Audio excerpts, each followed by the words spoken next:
partir do momento em que a pandemia do novo coronavírus passou a exigir dos governos medidas de isolamento social, mais de 1,5 milhão de pessoas ficaram desempregadas só no setor de entretenimento. Desse montante, 450 mil estão no estado do Rio. Para programar o retorno das atividades com segurança, organizações vêm debatendo protocolos de retomada de cada uma das atividades. No Rio em Foco de hoje, vamos conhecer uma dessas propostas e os desafios da retomada desse setor. Vem com a gente!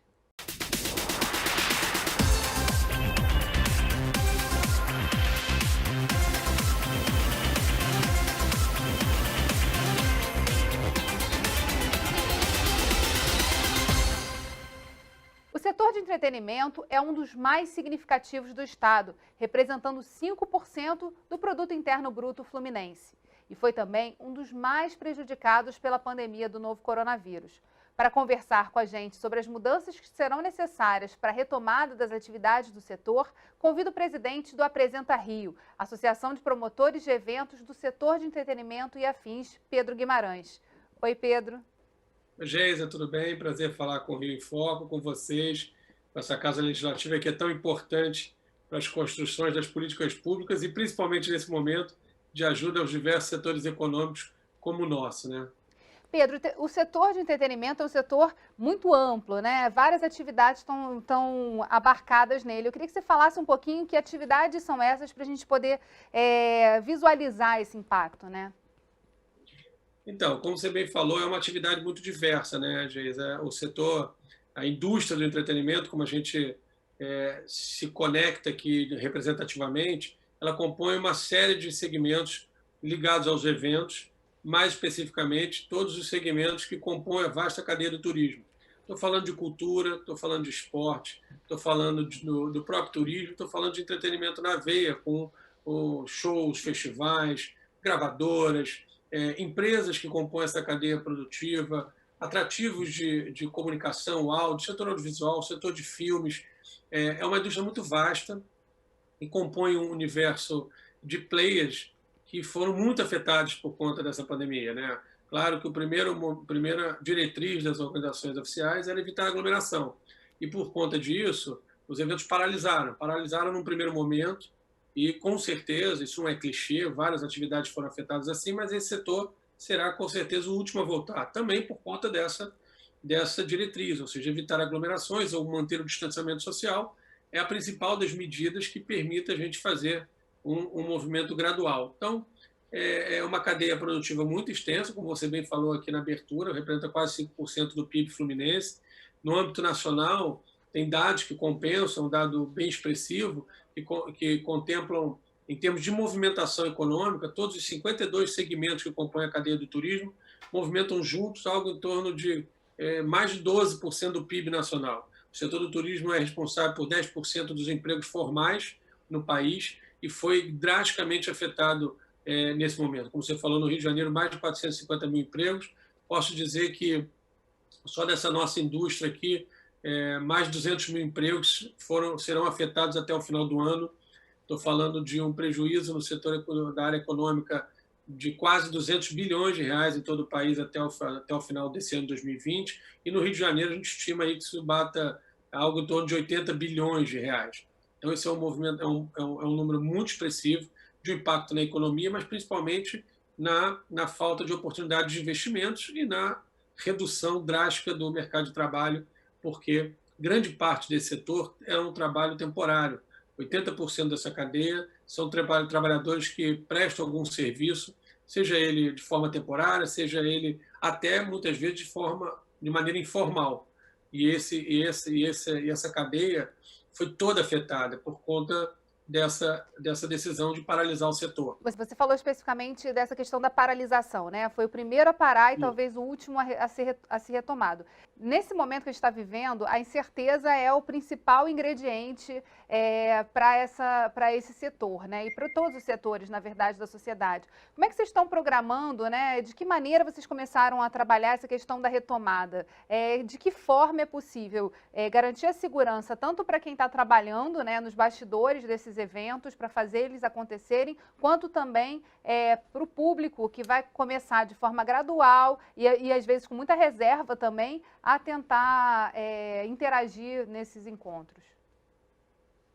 Então, a gente, na verdade, apresenta uma associação de classe, como qualquer outra, representando o seu setor empresarial, ela se destina a trabalhar por construir as melhores práticas e tornar um ambiente de negócios cada vez mais salutar ao seu universo.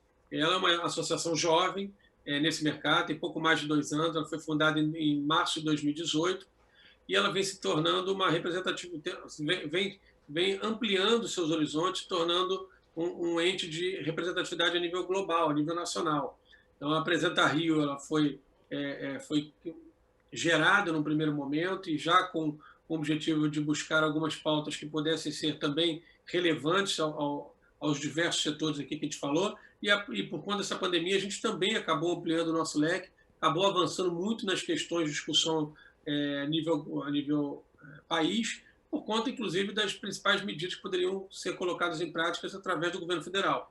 Então, levamos algumas medidas através de uma carta manifesto que foi elaborada pela Apresenta, que juntou outras 22 entidades empresariais do setor. Eu estou falando das associações ligadas ao turismo, aos eventos, mas também FEComércio, Associação Comercial do Rio de Janeiro, a BH, a BEOC, a ABRAP, a AMPRO, várias entidades, Sindepat, enfim, diversos, o Fórum Nacional de Eventos, que compõem essa força orgânica para tentar levar ao Ministério da Economia, ao Congresso Nacional, à Presidência da República, ao Ministério do Turismo, todas as nossas preocupações. Essa carta manifesto pautou uma série de pleitos em relação a medidas que pudessem ser protetivas e as chamadas anticíclicas, né, que a gente mencionava sobre a preocupação sobre essa perenidade das medidas que venham abarcar ajudas emergenciais que possam contemplar um socorro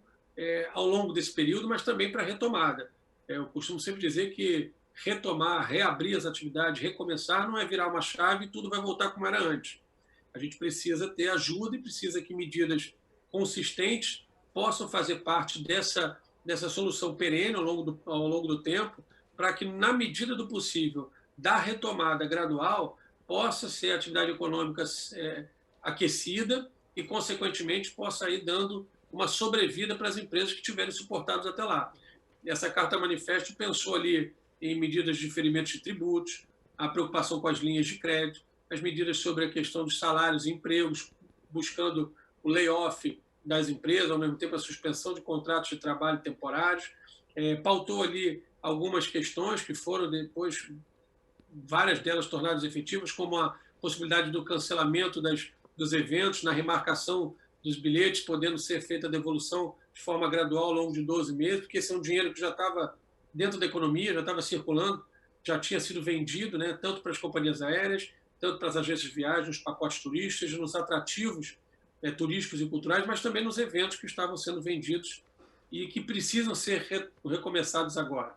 Então, essas foram as primeiras pautas que, de forma bem organizada e ordenada, foram endereçadas aos governos estadual, municipal, federal e aos parlamentos municipal, estadual e federal, na medida do possível, para que pudesse salvaguardar o setor. A gente vai fazer um rápido intervalo e voltamos já. Rio em Foco aqui, política e economia caminham juntas.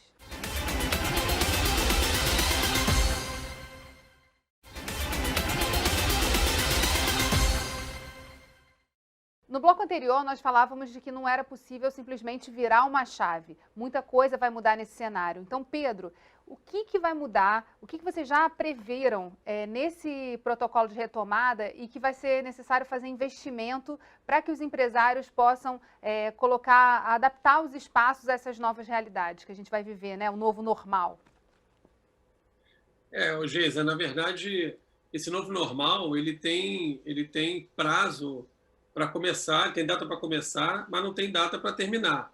A gente entende que várias dessas medidas, desses chamados protocolos, tantos que foram encaminhados, desenvolvidos por empresas, por entidades de classe, assim como a Apresenta desenvolveu, a gente liderou em parceria 2 movimentos muito importantes, um focado no entretenimento, todos os setores de eventos ligados a indústria do entretenimento, mas também dos atrativos turísticos e culturais. De forma pioneira, a gente juntou vários equipamentos desses do estado do Rio de Janeiro como demonstração, assim como o nosso protocolo do entretenimento pautou medidas endereçadas às diversas regiões do país. Fizemos um trabalho também com São Paulo, fizemos um trabalho com outros estados, de uma maneira que pudesse já auxiliar os governos no seu pensamento prévio para poder tomar decisões que pautem uma necessidade de recomeço, mas que sejam medidas execuíveis, que sejam suportáveis pelo setor empresarial. Não adianta a gente criar ali uma série de regras, as regras de ouro, ou os 10 mandamentos, quais sejam elas definidas, aí eu citei aqui município e estado do Rio de Janeiro, se elas eventualmente não forem casadas com a viabilidade da sua execução por parte do setor. Eu estou falando isso não por uma questão...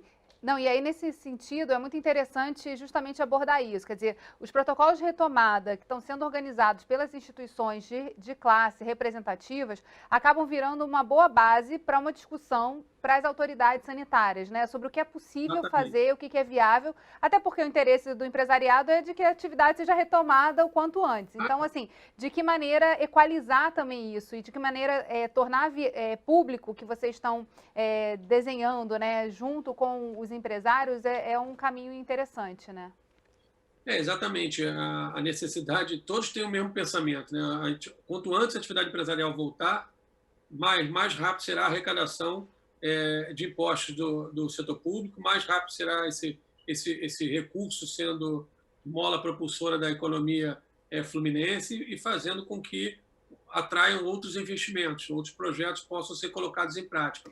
De uma forma muito objetiva, o protocolo que a gente desenhou previu ali fases de retomadas, reaberturas responsáveis com medidas de proteção e segurança chanceladas pelos órgãos oficiais de saúde e pelos órgãos de vigilância sanitária, mas mais do que isso, pautou ali medidas de proteção que foram analisadas fruto de pesquisas e diagnósticos realizados junto a outros países no mundo, outros estados na nossa federação, mas mais do que isso, condições execuíveis e alinhadas que pudessem pautar a base que os governos poderiam decidir sobre esse recomeço. Como é que tem sido esse diálogo?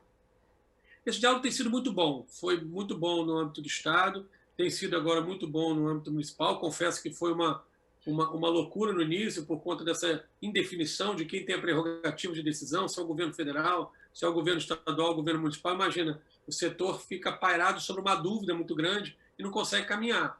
Mas mais do que isso, eu posso dizer que o diálogo com os órgãos de saúde, com os setores de vigilância sanitária, liderados ali no âmbito do Estado pela Secretaria de Turismo, ainda na gestão do secretário Otávio Leite, agora da secretária Adriana, e no município a gente teve que dialogar lá muito com a Secretaria de Eventos, com a Secretaria de Turismo Municipal e agora diretamente com a Casa Civil, mais especificamente com a Vigilância Sanitária. A Vigilância Sanitária tem dado ouvidos às nossas preocupações, alguns pleitos são viáveis, a gente entende que é muito difícil você categorizar os mais diversos tipos de eventos. É claro, Geisa, que a gente tem uma preocupação grande, um evento, um grande festival, um show realizado hoje aberto ao público na Praia de Copacabana, ele não é viável que aconteça. Então, aí até o carnaval, né? Quer dizer, já se fala hoje em dia até da dificuldade de se pensar o carnaval, como as escolas vão se organizar em torno disso, se vai ser possível ter carnaval na época que o carnaval chegar. Então, assim, de certo, a gente tem, na verdade, um quadro ainda muito indefinido sobre o que vai ser possível fazer nos próximos meses. Agora, eu queria aproveitar, né, esse parênteses para falar um pouco sobre a questão da digitalização, né, quer dizer, da entrada no mundo digital. Muito se diz hoje que já é um novo normal, né, já está imposto que a maior parte dos eventos, na sua retomada, vão retomar com a possibilidade do virtual caminhar junto, né? Quer dizer, as pessoas vão poder ter vão ter que ser mistos. Como é que vocês estão vendo isso e de que maneira estão se preparando também? Como é que o empresariado está olhando essa possibilidade? A gente foi impactado, como todo mundo, em tentar se reorganizar. No primeiro momento, encontramos medidas com as ferramentas disponíveis no mercado, então as videoconferências, as lives de trabalho, as reuniões produtivas, sejam audiências com o setor público, empresarial, precisavam ser colocadas em prática de uma forma muito dinâmica.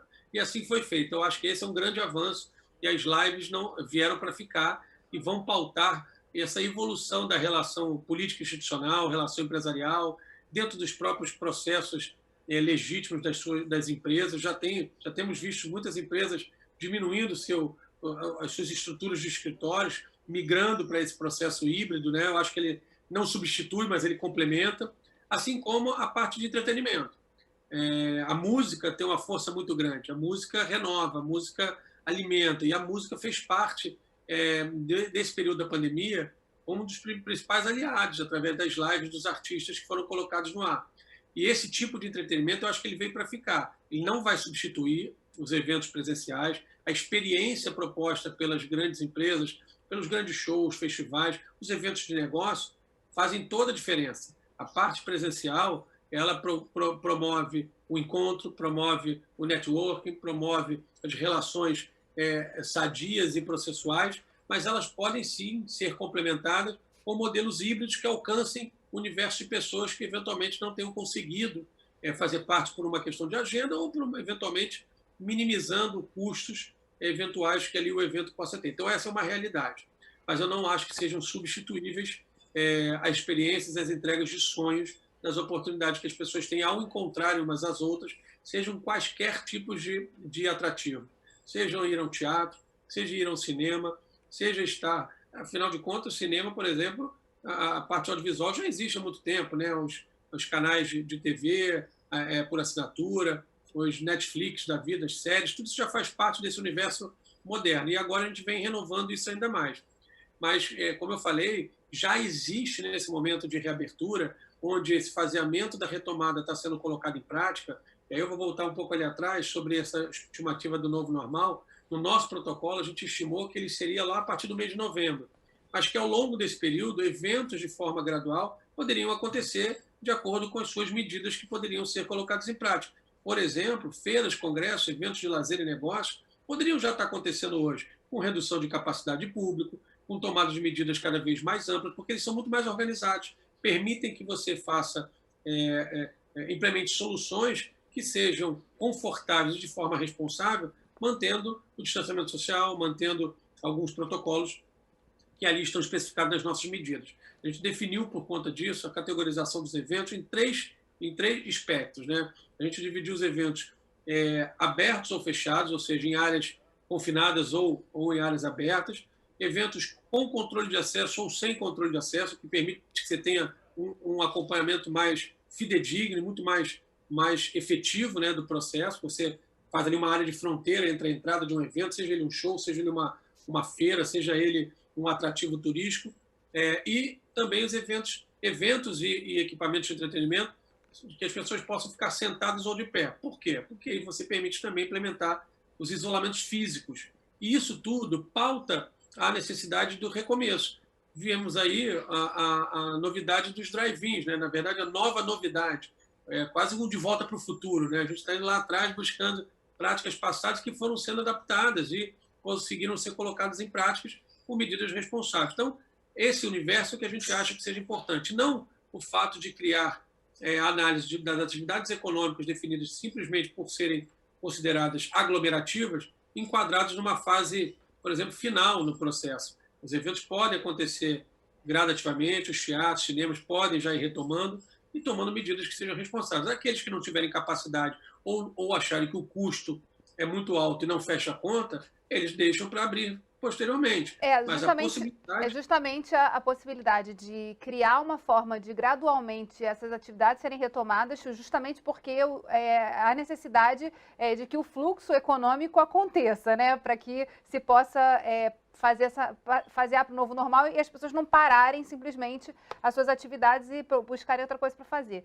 Então, sobre isso a gente vai continuar conversando no próximo bloco e vamos falar também sobre as medidas adotadas pelo Poder Legislativo que ajudaram a dar sustentabilidade a esse setor durante a pandemia. Não sai daí. Rio em Foco aqui, política e economia caminham juntas.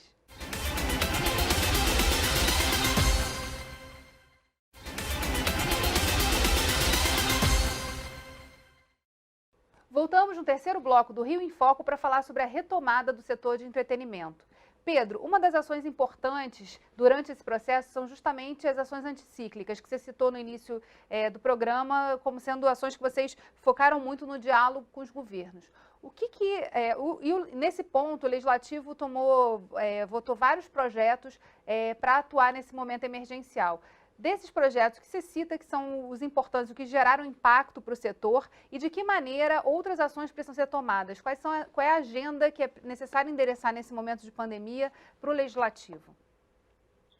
Eu acho que, principalmente, Geisa, a sensibilidade que a Casa Legislativa tem e deve continuar tendo com a preocupação com o setor econômico. Não só com o setor econômico, mas pelo que ele produz, com a possibilidade de manutenção dos empregos. As medidas provisórias do governo federal, elas vão ter a sua efetividade durante o período de estado de emergência, mas elas precisam se tornar lei.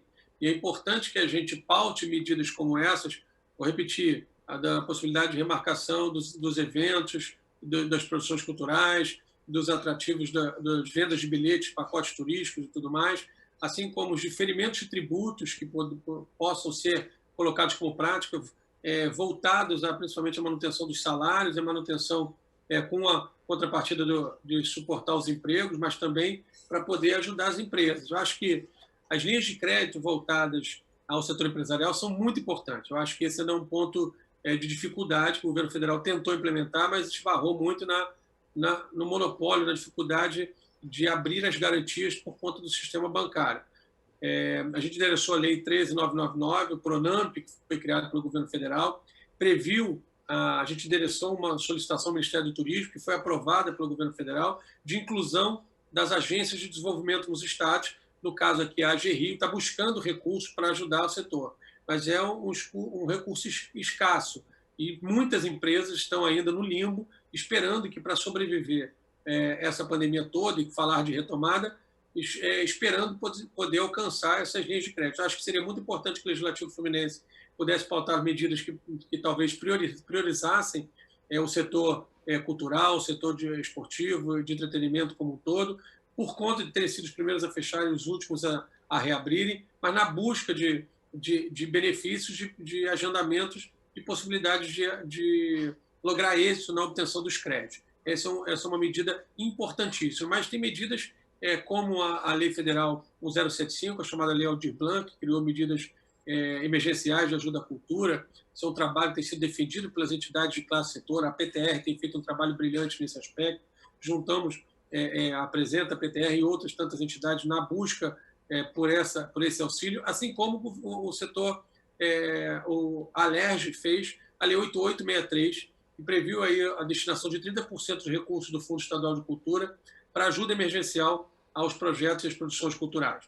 Mais do que isso, a gente precisa também, agora de forma objetiva, a garantia de que os projetos incentivados, objetos da Lei 8266, que é uma lei a melhor do país hoje, que permite que os calendários de eventos culturais, esportivos e que impactam fortemente no turismo sejam viáveis, ela precisa voltar a acontecer. Houve uma decisão por parte do Executivo muito ruim, onde a redução de 30% do valor dos projetos foi implementada de forma súbita. A gente entende a dificuldade de caixa do governo, a gente entende a defesa que a secretária Daniele tem feito no ambiente cultural, mas a gente não pode concordar que essas medidas possam pautar o pensamento de uma retomada futura. Falar de futuro é cuidar do presente. Cuidar do presente é trabalhar com as ferramentas que a gente tem disponíveis. E a gente tem a Lei 8266, que é uma lei fantástica para o setor cultural, o setor de entretenimento como um todo, e ela precisa ser colocada em prática. Os projetos foram paralisados e muitas das remarcações dos eventos para o segundo semestre não estão logrando êxito porque o patrocínio, por mais que haja, não está podendo ser fruído no âmbito da Fazenda. E isso precisa ser revertido. A gente gostaria de solicitar uma conversa que o presidente André Ciliano teve com o setor empresarial. Queria deixar um destaque aqui muito importante nesse sentido, que a todo momento essa casa tem procurado diálogo franco com a indústria, com as empresas, com a sociedade como um todo, e a gente tem feito parte dessas discussões, levado os nossos anseios, ao mesmo tempo as angústias, mas principalmente contribuído com propostas. E o presidente nos acenou com a possibilidade de olhar com carinho maior com essa causa e evitar que essas reduções possam continuar acontecendo e a gente libere a fruição dos benefícios fiscais de maneira objetiva. porque são benefícios que são extremamente importantes, fundamentais para que os eventos e os projetos voltem a acontecer. Estou falando de muitos projetos sociais, inclusive, projetos que estão paralisados por conta de não estarem sendo liberados ou por terem sido reduzidos os projetos no âmbito da fruição fiscal por parte da Secretaria de Fazenda do Governo do Estado. E isso precisa ser alterado. Você citou uma reunião que o presidente realizou junto com deputados, os deputados presidentes das comissões de cultura e também da Frente Parlamentar de Apoio à Economia Solidária, e que foi muito importante para discutir justamente esses protocolos de retomada. E um dos pontos interessantes que foi citado também durante essa conversa foi justamente a necessidade de interiorização dos eventos e atividades culturais. Como é que vocês trabalham em relação a isso? Quer dizer, a Apresenta atua em todo o território fluminense, há possibilidade de pensar nessa retomada que as atividades os eventos possam ser realizados também no interior, levando em conta, enfim, a diversidade que a gente tem de opções e de plataformas para que esses eventos ocorram?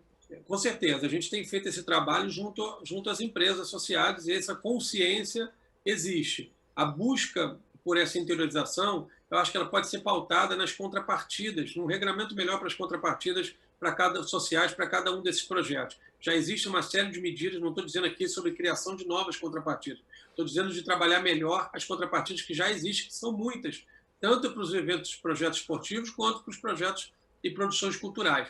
Já existe destinação de ingresso, destinação de recursos para o próprio Fundo Estadual de Cultura, que precisa ter uma celeridade maior nos seus editais, e isso eu acho que pode ser pautado com projetos que deem a interiorização. Porém, nós devemos também pensar que atrair novos investidores, patrocinadores do mercado, depende de bons projetos de procura de propostas que sejam rentáveis aos seus interesses. Então, a gente não pode tratar o patrocinador como como inimigo, ele tem que ser um aliado nesse processo. Ele precisa discutir, ele que tem o seu recurso para poder ser aportado ou não, graças a essa lei importante estadual, mas ele precisa ser atraído. Então, ter um projeto que não tenha muito retorno para esse patrocinador, muitas vezes acaba que inviabiliza até a vontade de interiorizar. Mas nós temos grandes projetos, nós temos aí feiras literárias, a Flip, que está esperando isso acontecer, temos propostas do setor audiovisual espalhados por todo o estado do Rio de Janeiro, temos o Mundial de Surf de Saquarema, que faz parte do calendário internacional e que também foi remarcado, mas não se pode dar a fruição do benefício fiscal, uma série de outros eventos, sejam eles esportivos ou culturais, que estão colocados em pauta e precisam ser suportados. Projetos sociais que rodam todo o interior do estado, o Noroeste Fluminense, a região sul do estado, todos eles estão fomentando a atividade socioeconômica e precisam dessa ajuda, porque o recurso dos patrocinadores existe. Agora, uma proposta que eu queria deixar claro aqui, que a gente falou nessa reunião que o presidente colocou em pauta, muito importante é a gente não somente fazer com que os processos andem, que retire essa prerrogativa de redução de 30% deliberadamente, isso está afastando os patrocinadores e dando uma evasão de empresas que poderiam apoiar projetos do Rio de Janeiro, isso levando para outros estados, mas eu também queria colocar a proposta de talvez a gente chamar mais proximamente empresas patrocinadoras de grande porte, que têm grande arrecadação de ICMS, contribuição de ICMS para o Estado, possam eventualmente, numa retomada agora, trabalhar melhor os seus tetos de contribuição. Uma proposta que a Apresenta estava desenhando é de, nesse momento de pandemia, nessa retomada um pouco mais perene, um prazo de, por exemplo, 2 anos, permitir que essas empresas usem o dobro do seu teto, porque a arrecadação vai cair. Então, o orçamento geral para patrocinar projetos também vai cair. Uma solução nesse momento seria aumentar o teto das empresas, dobrando, por exemplo, hoje, cada empresa dessa pode aportar 3% na cultura, em projetos culturais, e 3% em projetos esportivos, e mais 1% em doações. Essas empresas poderiam trazer um teto maior para poder contribuir ainda mais, tanto em doações em áreas que sejam necessárias hoje por conta muito afetadas, principalmente em entidades, institutos que fazem trabalho belíssimo. Vemos aí o Instituto da Criança, que tem tido um papel preponderante, inclusive na ligação com os hospitais de campanha, mas principalmente no recomeço das atividades econômicas que a gente espera ter essa ajuda. Um apoio da Alerj também, junto à Câmara de Vereadores, vai ser muito importante. O projeto de decreto legislativo 249, que prevê a suspensão